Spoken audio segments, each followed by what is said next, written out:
السلام علیکم ورحمۃ اللہ وبرکاتہ۔ الحمدللہ رب العالمین الرحمن الرحیم والصلاة والسلام علی رسول الامین، اما بعد، اعوذ باللہ من الشیطان الرجیم، بسم اللہ الرحمن الرحیم۔ وَإِذْ قَالَ رَبُّكَ لِلْمَلَائِكَةِ إِنِّي جَاعِلٌ فِي الْأَرْضِ خَلِيفَةً قَالُوا أَتَجْعَلُ فِيهَا مَن يُفْسِدُ فِيهَا وَيَسْفِكُ الدِّمَاءَ وَنَحْنُ نُسَبِّحُ بِحَمْدِكَ وَنُقَدِّسُ لَكَ قَالَ إِنِّي أَعْلَمُ مَا لَا تَعْلَمُونَ۔ پھر ذرا اس وقت کا تصور کرو جب تمہارے رب نے فرشتوں سے کہا تھا، میں زمین میں ایک خلیفہ بنانے والا ہوں۔ انہوں نے عرض کیا، کیا آپ زمین میں کسی ایسے کو مقرر کرنے والے ہیں جو اس کے انتظام کو بگاڑ دے گا اور خون ریزیاں کرے گا؟ آپ کی حمد ثنا کے ساتھ تسبیح اور آپ کے لیے تقدیس تو ہم کر ہی رہے ہیں۔ اللہ نے فرمایا، میں جانتا ہوں جو کچھ تم نہیں جانتے۔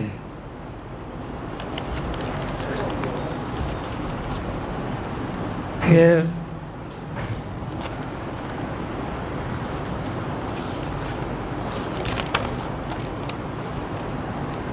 سورہ نحل میں اللہ تعالیٰ فرماتا ہے،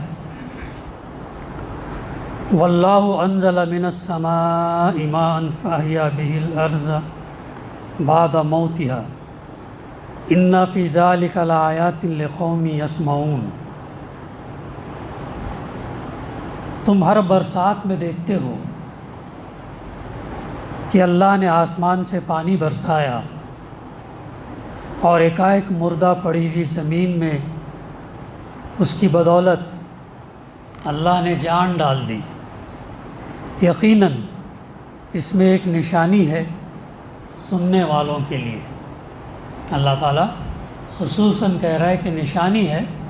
ویسے تو آفاق اور انفس کے اندر اللہ سبحانہ وتعالیٰ کے بے انتہا نشانیاں ہیں، لیکن یہاں پر اللہ تعالیٰ تذکرہ کر رہا ہے برسات کی مثال دے کر کہ سننے والوں کے لیے اس کے اندر نشانی ہے۔ پھر سورہ الرحمن میں اللہ تعالیٰ ارشاد فرماتا، الرحمن علم القرآن خلق الانسان علمہ البیان الشمس والقمر بحسبان والنجم والشجر يسجدان والسماء رفعها ووضع الميزان ألا تطغوا في الميزان وأقيموا الوزن بالقسط ولا تخسروا الميزان۔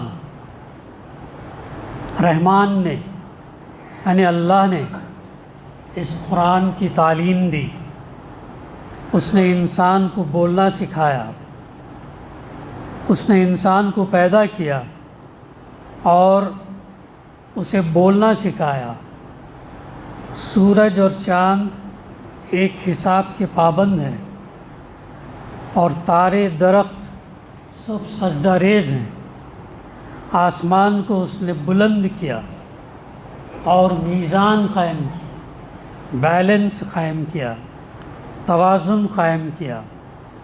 اب اس کا تقاضا یہ ہے کہ تم میزان میں، اس کے بیلنس میں، اس کے توازن میں تم دخل نہ ڈالو، انصاف کے ساتھ ٹھیک ٹھیک تولو اور ترازو میں ڈنڈی نہ مارو۔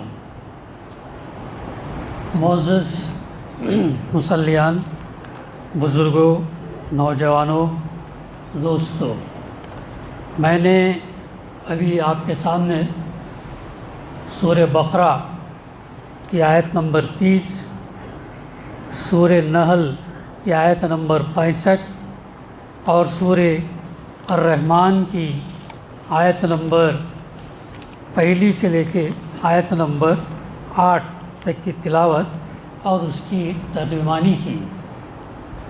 انشاءاللہ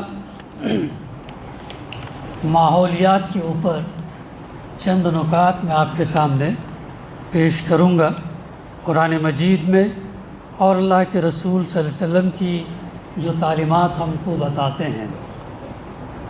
5 جون 2023 کو عالمی سطح پر اقوام متحدہ نے ورلڈ انوائرمنٹ ڈے منایا، اور یہ ہر سال مناتی ہے، اور اس کا جو منانا شروع ہوا 1972 سے ہوا۔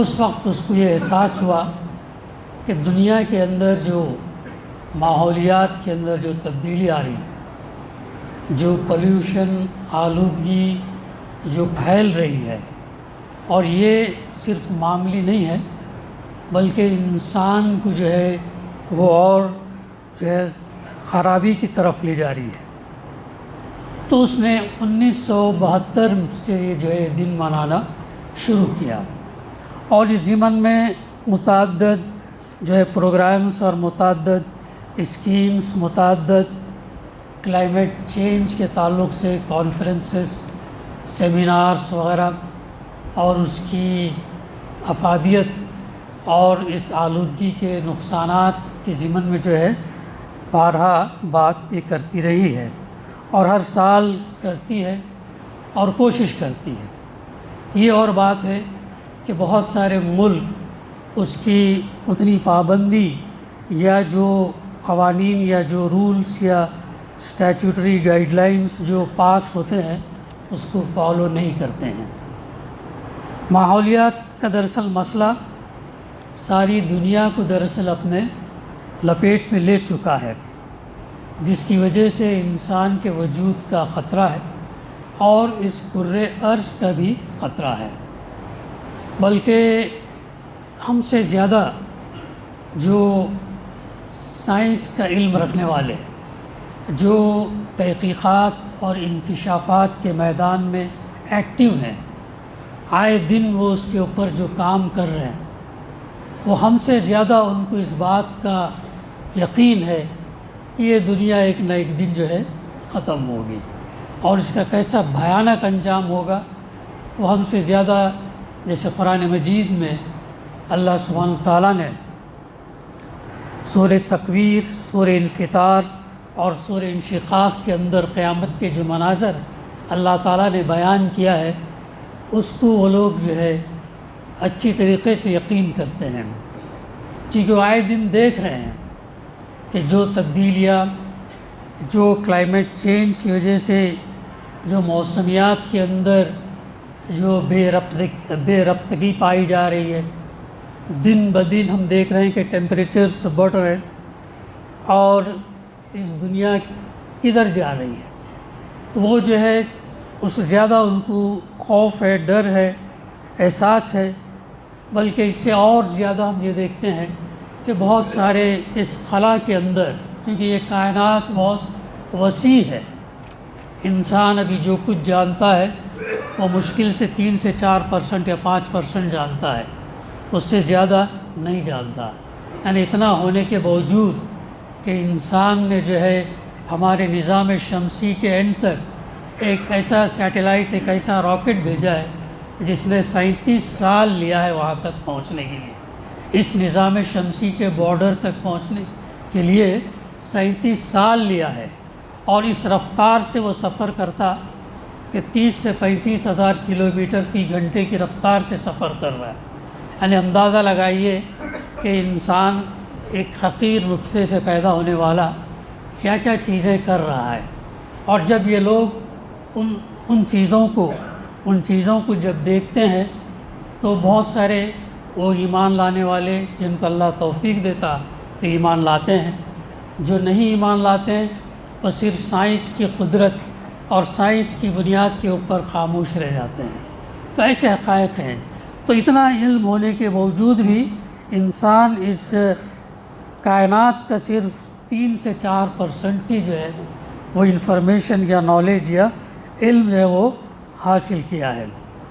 تب وہ جانتے ہیں کہ کس کگار کے اوپر، کس دروازے پر جو ہے اس دنیا کھڑی ہوئی ہے. تو اس کے علاوہ ہم دیکھتے ہیں کہ حکومت کے بہت سارے پالیسیز ماحولیات کو، کلائمیٹ کو جو ہے خراب کر رہی ہیں. جیسے ہم دیکھتے ہیں نیوکلیئر پلانٹ وغیرہ، ان سے نکلنے والی توانائی، ان سے نکلنے والی جو انرجی، آپ دیکھیں کہ ان نیوکلیئر پلانٹ کے جو ٹیسٹ وغیرہ بھی جو ہوتے ہیں یہ کئی فیٹ زمین کے اندر یہ لوگ کرتے ہیں، اور اس کے اثرات صرف اس مقام پر نہیں یا اس صحرا کے اندر نہیں جہاں پر کیا جاتا ہے، بلکہ اس کے اثرات دوسرے ملکوں کے اندر بھی پڑتے ہیں. اب یہ اس یقین کے ساتھ نہیں کہا جا سکتا. بہرحال ایسی چیزیں یہ اس کے اندر ایسے ایکسپیریمنٹس، ایسے چیزیں کرتے ہیں اور ایسا بگاڑ پیدا کرتے ہیں جو قدرت کے نظم کے اندر دخل کر کے اسے ڈسٹرب کرتے ہیں. اس لیے اللہ تعالیٰ نے سورہ رحمان کی، جس کے اندر میں نے تلاوت آپ کے سامنے کیا، اللہ تعالیٰ چاہتا ہے کہ ایک توازن برقرار رہے، ایک بیلنس برقرار رہے. اللہ تعالیٰ نے صرف اس کرۂ ارض کو نہیں بلکہ اس پوری کائنات کو اللہ سبحانہ و تعالیٰ نے ایک توازن برقرار، ایک بیلنس رکھا ہے. اگر اس بیلنس کو اگر ہم ڈسٹرب کریں گے تو پھر ظاہر ہے کیا ہوگا؟ فساد ہوگا. اور اللہ تعالیٰ چونکہ پوری کائنات کا پیدا کرنے والا ہے، پوری کائنات کا نگراں ہے، پوری کائنات کا مدبر ہے، ایڈمنسٹریٹر ہے، پوری کائنات پر نظر رکھا ہوا ہے، بلکہ اس کرۂ ارض سے چھوٹی سے چھوٹی چیز، ایک معمولی خلیے سے لے کر بڑی سے بڑی چیز، آفاق کے اندر، پوری کائنات کے اندر ان تمام چیزوں کو اللہ سبحانہ و تعالیٰ نے پیدا کیا. اور سورہ اعلیٰ میں جیسے اللہ تعالیٰ نے فرمایا، ہم نے ہر چیز کو پیدا کیا، ہر چیز. انسان جو تصور کر سکتا، جو نہیں کر سکتا، جو اس کی ادراک میں جو چیز آتی ہے، جو نہیں آتی ہے، ان تمام چیزوں کا پیدا کرنے والا جو ہے اللہ ہے. اور جب اس نے پیدا کیا تو پیدا کر کے اللہ نے چھوڑ نہیں دیا، بلکہ ہادی بھی ہے وہ، اور راستہ بھی بتایا، گائیڈ لائن بھی دیا، دونوں گائیڈ لائن دیا. انسان کو تو دونوں گائیڈ لائن دیا. تو اب یہ اگر انسان اس کے توازن کے اندر بگاڑ اگر پیدا کرے تو ظاہر ہے کیا ہوگا؟ فساد ہوگا. اب ہم دیکھتے ہیں کار، موٹر بائک، ان کے جو ایمیشنز ہیں، یہ ایمیشنز کاربن ڈائی آکسائڈ یا سلفر ڈائی آکسائڈ کے جو ایمیشنز ہیں، ان ایمیشنز کی وجہ سے ہو کیا رہا ہے؟ ہمارے فضا میں، ہمارے ایٹماسفیئر میں اللہ تعالیٰ نے ایسا نظام قائم کیا کہ جو شعاعیں، جو ریس سورج سے جو نکلتی ہیں، تقریباً 9 کروڑ میل کے فاصلے پر سورج ہم کو توانائی بھی دیتا ہے اور ہم کو روشنی بھی دیتا ہے، اور 8 منٹ کا سفر طے کر کر یہاں آتی ہے. تو اللہ تعالیٰ نے ایک ایسا نظام رکھا ہے جس کے ذریعے سے جو شعاعیں انسان اور دوسرے مخلوقات کے لیے زمین پر نقصان دیں، تو ان شعاعوں کو اللہ تعالیٰ کیا کرتا ہے؟ ان لیئرز رکھا ہے، ان لیئرز کے ذریعے سے واپس فضا کے اندر پھیلا دیتا ہے. اب یہ ایمیشنز اگر کاربن ڈائی آکسائڈ کے اور سلفر ڈائی آکسائڈ کے اور ایسی گیسز جو مضر ہیں، اور یہ گیسز جب ہماری فضا میں ریئیکٹ کر کر اس اوزون لیئر یا اس خلا کے اندر ایک بڑا سوراخ اگر پیدا کر دیتی ہیں تو ہوتا کیا ہے؟ تو وہ شعاعیں بجائے ریفلیکٹ ہو کر یا واپس جانے کے اس کرۂ ارض پر آ جاتی ہیں، اور جب یہاں پر آ جاتی ہیں تو یہ ہمارے کلائمیٹ کے اندر، ہمارے ٹیمپریچرز کے اندر جو ہے پھر یہ اضافہ کر دیتی ہیں. اور جب یہ اضافہ کرتی ہیں تو پھر ہمارا نارتھ پول ہو گیا، ساؤتھ پول ہو گیا، یا ٹھنڈے مقامات ہو گیا جہاں پر برف جمی ہوئی ہے، وہ پھر پگھلنا چالو ہو جاتی ہے، اور جب برف پگھلنا چالو ہوتی ہے تو پھر قدرتی اس کا جو یہ ہے لیول ہے، وہ لیول پھر بڑھ جاتا ہے، اور اس بڑھنے کی وجہ سے پھر طوفان، سیلاب، بے موسم بارش، بے موسم ہم کلائمیٹ کے اندر تبدیلی جو ہے موسم کے اندر ہم دیکھتے ہیں۔ اور حالانکہ اللہ سبحانہ و تعالیٰ کا ایسا نظام ہے کہ اللہ نے اس کرۂ ارض پر اتنا ہی پانی رکھا ہے جتنا اس کو جب بنایا تھا۔ قرآن مجید میں اس کا تذکرہ ہے، پانی اتنا ہی ہے جتنا اللہ تعالیٰ نے 6 دن میں جب اس کو بنایا، جتنا پانی رکھا اتنا آج بھی اتنا ہی ہے، اور وہی پانی مختلف شکل کے اندر، گیس کی شکل میں، لکوڈ کی شکل میں، یا سالڈ برف کی شکل میں پھیلا ہوا ہے، اس کرۂ ارض کے اوپر پھیلا ہوا ہے۔ اب اگر انسان جو ہے اپنی ضروریات کو، اپنی قدرتی ضروریات کو ان نیچرل چیزوں سے اگر اس کو یہ کرے گا اور پھر اس کا استعمال، بلکہ اس کا استحصال کرے گا، اس کو ایکسپلائٹ کرے گا اور اس کا صحیح استعمال نہیں کرے گا، اور جو اللہ نے جو توازن رکھا ہے اس بیلنس کو اگر انسان خراب کرے گا تو پھر یہ تبدیلی ہم موسم میں دیکھتے ہیں۔ ہر سال اب یہ گرمی کے ٹیمپریچرس ہم دیکھیں گے، اگر کنٹرول نہیں ہوئی تو یہ گرمی، یہ ٹیمپریچرس بڑھتے ہی جائیں گے، یہ کم نہیں ہوں گے۔ اور اس کو یہ کرنے کے لیے پھر انسان اگر اور دوسری چیزیں اس کے علاوہ جو عمل کرتا ہے، جنگلات کی کٹائی، ڈی فارسٹائزیشن جسے ہم کہتے ہیں، تو وہ کرنے سے پھر برسات کا نظم جو ہے، برسات جہاں اب آپ خود محسوس کر رہے ہوں گے، جون کی ایک وہ زمانہ تھا کچھ سال پہلے کہ جون کی 1 تاریخ کو برسات آ جایا کرتی تھی، لیکن اتنے دن ہونے کے باوجود بھی ابھی برسات دور دور تک اس کے آثار نہیں ہے، بلکہ پیشگوئیاں ہیں کہ یہ جو توازن جو انسان بگاڑ رہا ہے، انسان ریسپانسبل ہے اس کے لیے۔ پھر اس کے علاوہ ہم دیکھتے ہیں کہ صنعتوں، انڈسٹریز کی وجہ سے مختلف اقسام کی آلودگی، پولوشن جو ہے پانی میں، ندی میں، دریاؤں میں، اور وہ چیزیں جو ہے پھیلتی جا رہی ہیں۔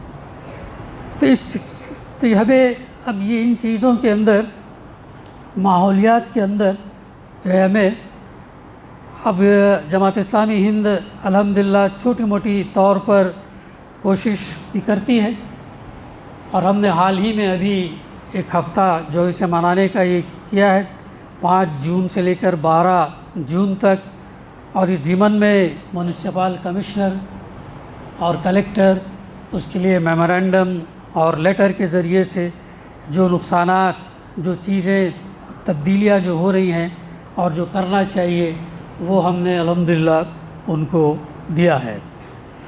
تو عزیز ساتھیوں، یہ جو ماحولیات کا جو معاملہ ہے، قرآن مجید پر اگر ہم غور کرتے ہیں، ہم عبادات کے تعلق سے جانتے ہیں، نماز اور زکوٰۃ کے تعلق سے تقریباً 87 آیات آئے ہیں۔ نماز جو فرض ہے، جس کی ہم پابندی اتنا اہتمام کے ساتھ کرتے ہیں۔ روزوں کے تعلق سے قرآن مجید میں 4 آیتیں آئی ہیں۔ حج کے متعلق ادھر بھی 2-3 آیتیں آئی ہیں۔ آپ یہ کریں، اندازہ لگائیں کہ اللہ سبحانہ و تعالیٰ نے ماحولیات کے اوپر تقریباً 250 آیتیں قرآن مجید کے اندر بھی بتائی ہیں۔ 250 آیتوں کے اندر اللہ سبحانہ و تعالیٰ نے ان ماحولیات کا تذکرہ کیا ہے، ان پر غور کرنے کے لیے کہا ہے، ان سے سبق لینے کے لیے کہا ہے، ان نشانیوں کو غور کرنے کے لیے کہا ہے۔ ان میں زمین، پانی، ہوا اور دوسرے مخلوقات، شجر، ہجر، پہاڑ، سمندر، ان سب کا عجائبات کا اللہ سبحانہ و تعالیٰ نے ذکر کیا ہے، اور بار بار اس کا تذکرہ کیا ہے۔ تخلیق کے تعلق سے، پیدائش کے تعلق سے، اس کے تعلق سے بھی اللہ سبحانہ و تعالیٰ نے تقریباً 150 سے 200 آیتوں کے اوپر یہ کیا ہے۔ اتنا یعنی یہ 6666 آیتوں پر مشتمل اللہ کا کلام ہمیں بار بار دعوت دیتا ہے۔ یہ انسان سے مخاطب ہے، انسان کو ہدایت کرتا ہے، انسان کو بتاتا ہے کہ تمہیں کیا کرنا ہے کیا نہیں کرنا ہے۔ ان آیت متعدد ہے، ان تمام آیتوں کا تو ہم یہ نہیں کر سکتے، لیکن چند آیتوں میں جیسے میں نے آپ کے سامنے ابھی تلاوت کی، سورہ نحل کے اندر اللہ سبحانہ و تعالیٰ نے جو فرمایا، اللہ نے آسمان سے پانی برسایا اور ایک مردہ پڑی ہوئی زمین میں اس کی بدولت جان ڈال دی۔ برسات آنے سے پہلے جو زمین جس کے اندر جان نہیں تھی، جو کچھ پیدا نہیں کر سکتی تھی، اللہ تعالیٰ نے اس رحمت، اس برسات کے ذریعے سے اس کے اندر جان ڈالی اور اس کے اندر سے پیداوار نکالی۔ پھر اللہ تعالیٰ اتنی چھوٹی سی بات کہنے کے بعد فرماتا، یقیناً بے شک اس کے اندر ایک نشانی ہے کن لوگوں کے لیے؟ جو لوگ سنتے ہیں، جو انسان کے کان سے سنتے ہیں۔ جانور کو بھی اللہ تعالیٰ نے آنکھ دیا، جانور کو بھی کان دیا، جانور کو بھی دل دیا، تمام چیزیں دی، لیکن انسان کو اللہ سبحانہ وتعالیٰ نے اشرف المخلوقات بنایا، اور اسی لیے اس کو غور فکر کرنا، سوچنا، عقل سے کام لینا، علم حاصل کرنا، اس پر عمل کرنا، اس سے عبرت لینا۔ تو اسی لیے اللہ تعالیٰ نے فرمایا کہ جو ہے یہ نشانی ہے ان لوگوں کے لیے جو سنتے ہیں۔ اگر ہم لوگ بغیر سوچے سمجھے پڑھیں گے تو اس سننے کا اثر کیسا ہوگا؟ کیا ہم اس بات کو سمجھ سکیں گے؟ کیا اس سے اس سننے عبرت والی یا بصیرت والی آنکھ اور بصیرت والے کان سے ہم سبق لے سکیں گے، یا جانور کے مانند صرف ہم دیکھیں گے اور یہ گزر جائیں گے؟ پھر ایک اور جگہ اللہ سبحانہ و تعالیٰ نے سورہ انبیاء آیت نمبر 32 میں فرماتا، اور ہم نے آسمان کو ایک محفوظ چھت بنا دیا، مگر یہ ہے کہ اس نشانیوں کی طرف توجہ ہی نہیں کرتے۔ اللہ تعالیٰ نے ہمارے رہنے سہنے بسنے زندگی گزارنے کے لیے بے شمار نعمتیں اللہ تعالیٰ نے دی ہیں، اگر ان نعمتوں کو ہم گننا چاہیں تو گن نہیں سکتے۔ قرآن مجید خود اس کا تذکرہ کرتا۔ تو اسی لیے اللہ نے یہ بتایا کہ ہم نے تمہارے لیے آسمان کو محفوظ چھت بنایا، مگر یہ ہے کہ اس کی نشانیوں کی طرف توجہ نہیں کرتے۔ یہی وہ چیز ہے کہ اگر انسان ماحولیات کے بارے میں، کلائمیٹ چینج کے بارے میں اگر ان چیزوں کو اگر یہ نہ کرے تو پھر جو اس کو خسارہ ہی خسارہ ہے۔ پھر اسی سورہ انعام میں اللہ تعالیٰ یاد دلاتا ہے، اور وہی اللہ ہے جس نے آسمان سے پانی برسایا۔ عزیز ساتھیو، قرآن مجید میں پانی کا تذکرہ بار بار کیا گیا ہے، یعنی ایک لیونگ بینگ کے لیے، ایک زندگی گزارنے کے لیے معمولی خلیہ کیوں نہ ہو، سیل جسے ہم کہتے ہیں، اس کو بھی پانی کی ضرورت ہے۔ اور آپ غور کر رہے ہوں گے، دیکھ رہے ہوں گے کہ آج انسان پانی کی کھوج میں دنیا سے نکل کر مریخ پر، مارس پر، چاند پر اور دوسرے جگہ تلاش کر رہا ہے کہ کہاں پانی کس شکل میں ہے، چونکہ ان کو معلوم ہے کہ یہ ایک نہ ایک دن ختم ہوگی، تو اپنا ایک آلٹرنیٹ متبادل نظام دیکھنا چاہ رہا ہے، متبادل گھر دیکھنا چاہ رہا ہے جہاں پر وہ بسر کر سکے۔ یہاں تک کہ نیوکلیئر وار کے اس میں بہت سارے جو یہ لوگ ہیں، جیسے مالدار، سرمایہ دار، پیسے والے جو ہیں، وہ اپنی حفاظت کے لیے کوشش کر رہے ہیں۔ ہاں، آئے دن آپ دیکھ رہے ہیں کہ ریسرچ، تھوڑے دن پہلے ایک راکٹ بھیجی جا رہی تھی، وہ خلا میں ہی جل کر ختم ہو گئی۔ تو پانی جو ہے ہمارے وجود کے اندر بھی تقریباً 75 to 80% ہے، اور اللہ تعالیٰ نے اس پانی کے ذریعے سے ایک معمولی خلیہ جو لیونگ بینگ کی بنیاد ہے، اس سے وجود انسان کو لایا، اور اس کے ساتھ ساتھ چرند پرند نباتات وغیرہ ان تمام چیزوں کی۔ اسی لیے اللہ تعالیٰ نے قرآن مجید میں بار بار پانی کا تذکرہ کیا ہے، اور وہی ہے جس نے آسمان سے پانی برسایا، پھر یعنی اس کے ذریعے سے ہر قسم کے نباتات اگائی، پھر اس سے ہرے بھرے کھیت اور درخت پیدا کیے۔ یعنی یہ چیزیں اللہ سبحانہ وتعالیٰ کیوں بیان کرتا ہے؟ یا صرف ایسے ہی کہ یہ چیز انسان نہیں جانتا؟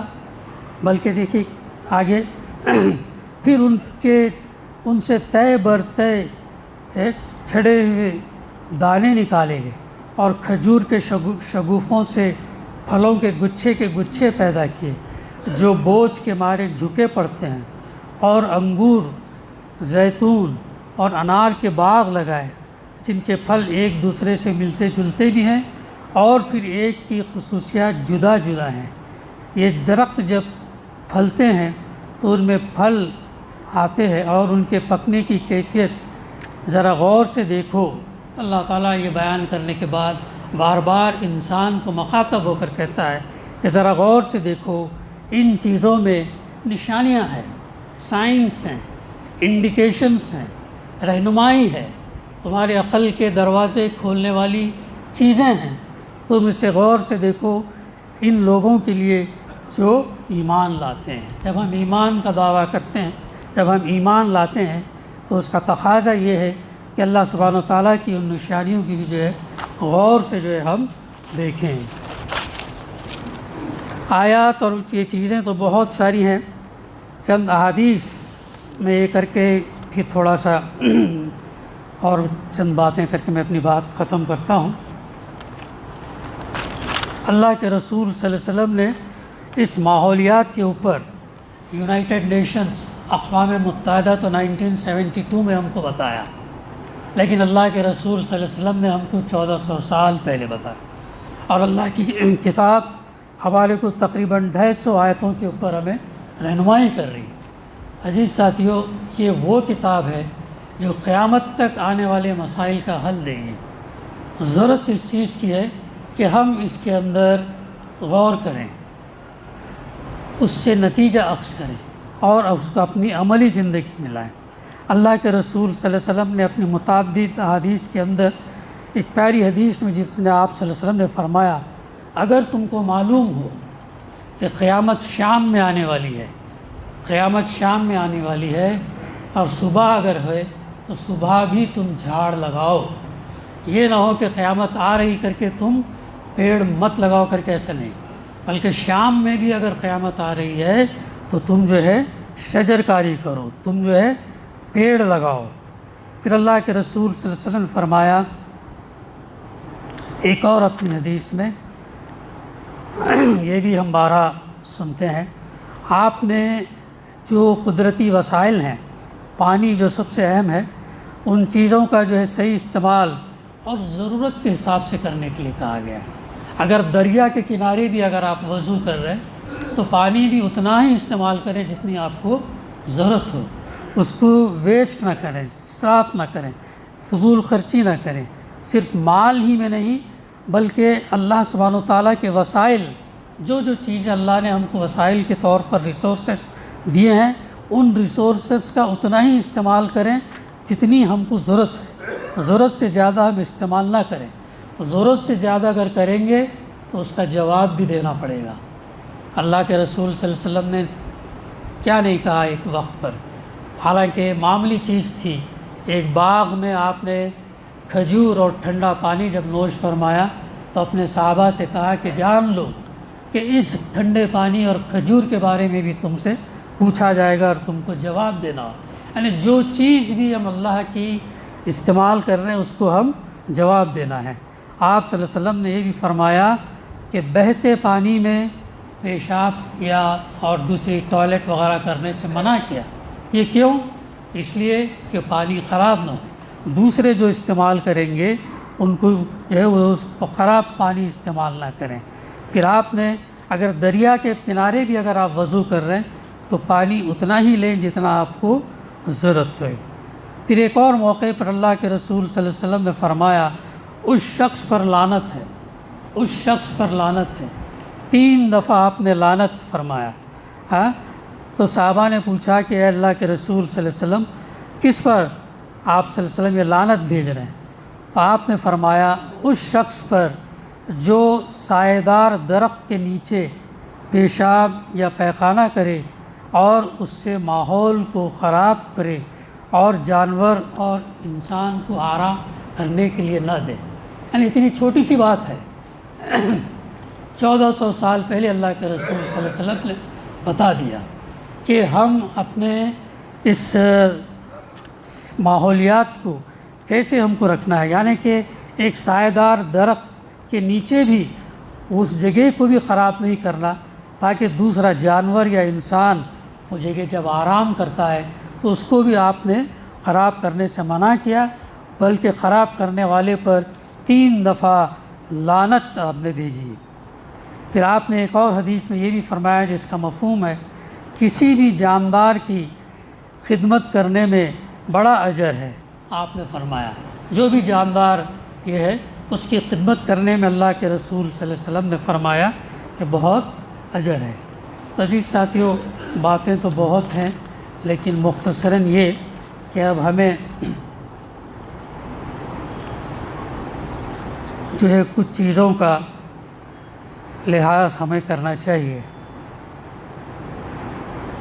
جیسے ایک تو یہ ہے کہ کم از کم ہر شخص یہ کوشش کرے کہ ایک درخت لگا کر اس کی نگہداشت بھی کرے، لگا کر چھوڑ نہ دے بلکہ اس کی نگہداشت بھی کرے۔ پھر ہر فرد یہ کرے کہ جو چیزیں اس فضا کے اندر، ماحول کے اندر جیسے پلاسٹک ہو گیا یا اور دوسرے اس کی چیزیں جو نقصان پیدا کرتی ہیں، ان چیزوں کا کم سے کم استعمال کریں۔ تیسری چیز یہ جو حکومت بھی اس پالیسی کے اوپر سوچ رہی ہے، واٹر ہارویسٹنگ، واٹر کنزرویشن، اور یہ بھی آپ نے سنا ہوگا کہ گراؤنڈ لیول، جب پانی کا گراؤنڈ لیول کم ہوگا تو ظاہر ہے ایک ایسا دور آئے گا کہ جب جنگ جو ہوگی پانی کے لیے ہوگی۔ آئے دن آج بھی ہم دیکھتے ہیں ہمارے اسی ملک کے اندر 1-2 اسٹیٹ پانی کے لیے لڑتے ہیں، کتنے ڈسپیوٹس ہیں، کتنے قوانین ہیں، کتنے یہ ہیں۔ تو یہ چیز کو بھی جو ہے اس کے اوپر بھی توجہ ہوئی۔ پھر یہ بھی مقامی طور پر جو ہے بلدیاتی ادارے، اسکولز، کالجز، مساجد، مدارس شجر کاری کا اور اسے جو ہے اس کو فروغ کرے، اور ماحول میں آکسیجن کا توازن، زیر زمین پانی کی سطح بلند کرنے کے لیے گراؤنڈ لیول سورہ ملک ہم پڑھتے ہیں، اللہ تعالیٰ اس میں کیا فرمایا آخر میں؟ کون ہے وہ اگر پانی، زمین کا پانی جو ہے اللہ تعالیٰ نیچے اور کر دے تو کون ہے جو پانی کو اوپر لے آئے گا؟ یہ گراؤنڈ لیول پانی کا اگر نیچے اتر جائے تو پھر ظاہر ہے تو وہ پھر اوپر آنا بہت مشکل ہے۔ اور یہ تمام چیزیں اس وقت ہوتی ہیں جب انسان اللہ کے قدرتی توازن کو بگاڑتا ہے، اس وقت یہ فساد جو ہے برپا ہوتا ہے۔ پھر اس کے علاوہ ہمارے محلے میں، ہمارے سوسائٹیز کے اندر صاف صفائی کا، کوڑا کرکٹ کا اور دوسرے تمام چیزوں کا جو ہے ہم اس کا دھیان دیں، صفائی کا دھیان دیں، نالیوں کا، اس کی صفائی کا۔ برسات بھی آنے والا ہے، اب ظاہر ہے فلڈنگ کا معاملہ ہو۔ اور دوسرا ہم یہ بھی دیکھتے ہیں کہ ہمارے سوسائٹیوں کے اندر روزانہ سویپر جھاڑو لگانے کے باوجود بھی ہمارے اندر اتنا کلچر پیدا نہیں ہوا کہ ہم جو ہے اپنے کچرے کو بجائے ڈسٹ بن میں ڈالنے کے کھڑکی سے باہر پھینک دیتے ہیں۔ کتنی بے ادبی ہے، کتنا بے احترام ہے، کتنی غلط بات ہے۔ بلکہ کئی دفعہ تو ہمارے مصلی ادھر سے گزرتے ہیں اور ان پر بھی کبھی پانی یا کبھی کوئی چیز جو ہے پڑ جاتی ہے۔ کہ کیسے اسلام پر ماننے والے، کیسا ایمان رکھنے والے، کیسا جو اسلام، جو قرآن ہم کو اتنی تاکید دیتا ہے صاف صفائی کے بارے میں، بلکہ احادیث میں تو پاکی آدھا ایمان کہا گیا۔ حدیث کی کتابوں کی شروعات طہارت اور پاکی سے شروع ہوتی ہے۔ اتنا یہ کرنے والے ان کے لیے جو اگر یہ کہنا پڑے تو کتنی خراب بات ہے۔ تو لہٰذا بہرحال وقت بھی میرا ہو چکا ہے، تو یہ ہے توانائی کا جو ماحولیاتی آلودگی کا جو معاملہ ہے، بہت ساری چیزیں ہم لوگ جانتے ہیں، جاننا کافی نہیں ہے بلکہ اس کے اوپر عمل کرنے کی ضرورت ہے، اور ماحولیات کو آلودگی سے ہمیں بچانے کی کوشش کرنا ہے تاکہ آئندہ ہماری آنے والی نسل، اس نسل کے لیے جو ہم یہ کریں، ایسا نہ ہو کہ ان کے لیے اور خرابہ چھوڑ کر جائیں تو پھر وہ ہمارے لیے بد دعا کریں۔ دعا ہے کہ اللہ سبحانہ و تعالیٰ